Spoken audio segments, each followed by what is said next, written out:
Olá pessoal, para quem não me conhece, meu nome é Sidney Bissoli, eu sou investidor da Bolsa de Valores há mais de 10 anos e hoje eu vou começar uma série para mostrar um pouquinho para vocês do setor de incorporação imobiliária na B3, na Bolsa de Valores. Vamos lá? Nessa série a gente vai tratar de alguns indicadores para vocês começarem a conhecer o setor de construção civil na Bolsa de Valores. Hoje nós vamos falar especificamente sobre o tamanho das companhias.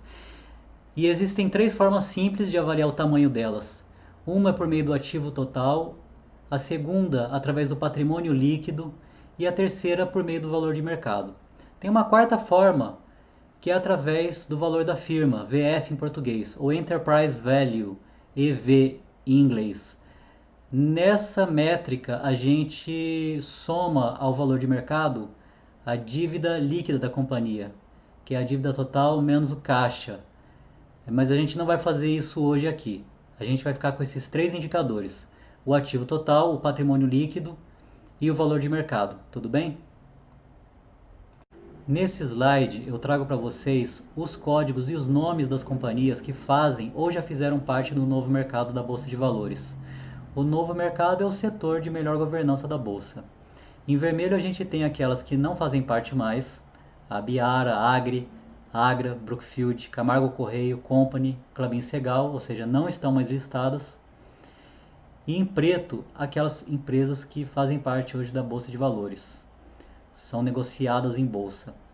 Então daí a gente já tira o seguinte: primeiro, é um setor extremamente pulverizado, hoje a gente tem mais de 20 companhias listadas no novo mercado. Segundo, que é um setor que mudou muito ao longo desses últimos 15 anos. Várias empresas que já foram listadas um dia e que não são mais. Então, vamos olhar para o setor como um todo antes da gente analisar as empresas específicas. Nesse slide eu trago para vocês o ativo total médio, que nada mais é do que a soma dos ativos de todas as companhias dividido pelo número de companhias num determinado período. E aí o período vai do primeiro trimestre de 2007 até o terceiro trimestre de 2020. Aí o que a gente vê é o seguinte, que o setor passou por uma expansão muito forte de 2007 a 2013 aproximadamente, quando ele começou a cair, que coincidiu com a grande recessão que a gente teve no Brasil entre 2014 e 2016. Em termos de ativos totais, o setor começou a se recuperar a partir do quarto trimestre de 2019, que é quando a gente começa a observar uma expansão dos ativos. Em termos de patrimônio líquido, o quadro é semelhante. Na linha tracejada vermelha, o que a gente tem é uma média móvel dos 4 últimos períodos. Como o período aqui, na verdade, é um trimestre, então essa média móvel acaba sendo uma média móvel anual. O que é interessante observar é que na crise do subprime, que foi aqui no final de 2008, a gente não vê uma diminuição do patrimônio líquido do patrimônio líquido médio das companhias. A gente olha para uma desaceleração, alguma estabilização, mas não uma queda. E depois da crise, uma elevação forte, né, que aí no caso do patrimônio líquido foi até aproximadamente o segundo trimestre de 2015, que a partir daí a gente vê uma queda forte que coincidiu com a recessão brasileira de 2014 a 2016 e aí um início de recuperação a partir do quarto trimestre de 2019. Quando a gente olha para o valor de mercado médio, aí o quadro é bem diferente. Aqui no crise do subprime, a gente viu que essas empresas perderam muito valor.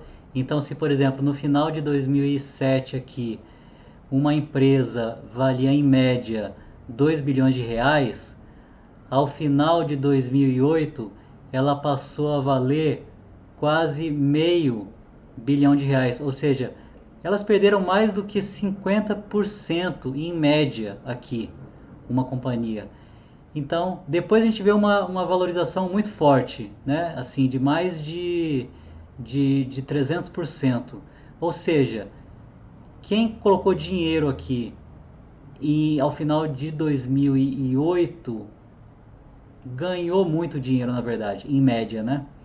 E aí depois aqui do ano de 2010, o que a gente vê é uma desaceleração contínua dessas companhias até mais ou menos aqui o terceiro trimestre de 2015, e aí é quando a gente vê uma estabilização delas, e a partir então do final de 2018, a gente começa a ver essas empresas novamente se recuperando. E na verdade se recuperaram tão forte que no final do ano passado, em 2019, elas já valiam em média mais do que o auge que elas já valeram, que foi aqui em 2010.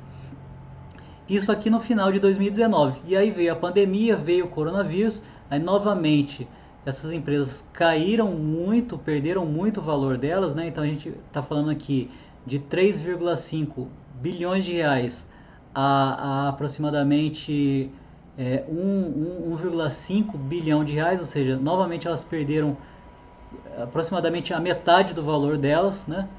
E com as medidas de flexibilização tal, houve alguma reação aqui da economia e, consequentemente, do mercado de construção civil e das empresas de incorporação imobiliária na Bolsa de Valores.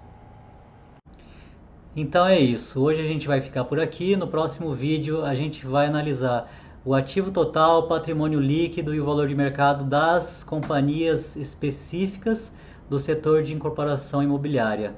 Então se você gostou do vídeo, dê um like, se tiver alguma dúvida, algum comentário, escreva que eu respondo, tá?